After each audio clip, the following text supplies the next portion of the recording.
Welcome to my channel home grown. चलतु आज आम बनइबा चिकेन बेसर पोड़ा। चिकेन बेसर पोड़ा आमर कौन कौन आवश्यक सामग्री प्रथमे चलतु सेटा देखि नबा। आमे वर्तमान दुईटा मसला प्रस्तुति करिवा। प्रथम मसला कौन कौन आवश्यक चलतु देखि नबा।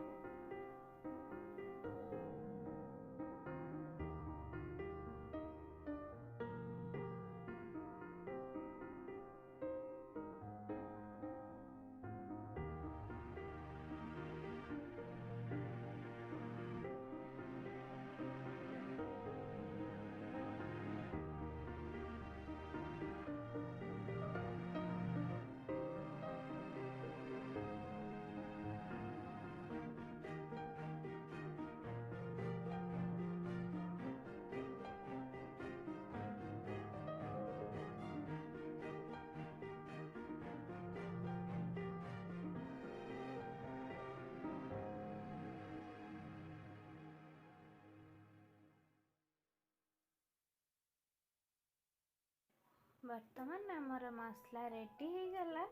चलतु वर्तमान आमे प्रस्तुति करिवा। प्रथम आमे ग्राइंडिंग करी रखिथिबा मसला को चिकेन रे भलो भाबरे गोळै नबा। सेथिरे 4 to 5 टेबलस्पून आमे मस्टर्ड ऑयल ऐड करिवा।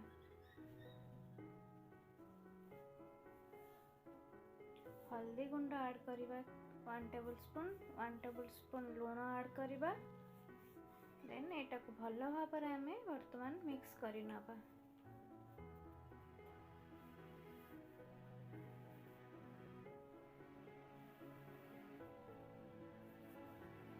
लंका गुंड 1 टेबलस्पून ऐड करि नबा।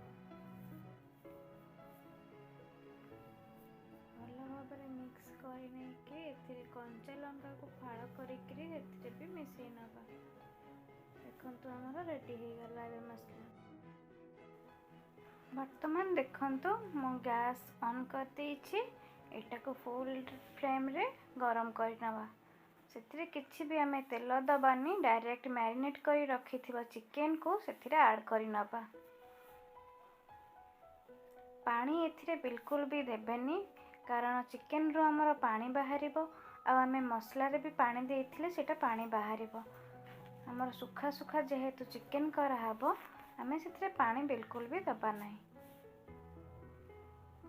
एटा को वर्तमान गोळैकरी रखिदेबे। 1/2 आवर पूरा रखिदेबे घोड़ैकरी।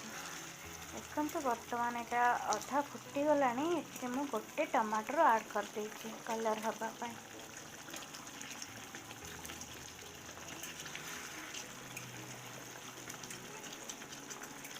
मझिरे मझिरे एटा को चेक करुथिबे।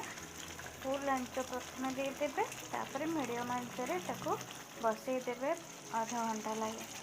देखंतु एबे टिके टिके पानी मरी आसिलानी, सुखी गलानी पानी। हमें एटा को बंद कर दबा। एबे पूरा पानी सुखी गला। हमर सुखा सुखा ड्राई हे गलानी। वर्तमान एटा को भलो भाबरे सुखिया पर्यंत पोड़ा पोड़ा करिवे, कारण एटार ना हला चिकेन बेसर पोड़ा। एबे हे गलानी देखंतु पोड़ा हमरो। चलंतु हमें सर्व करि नबा।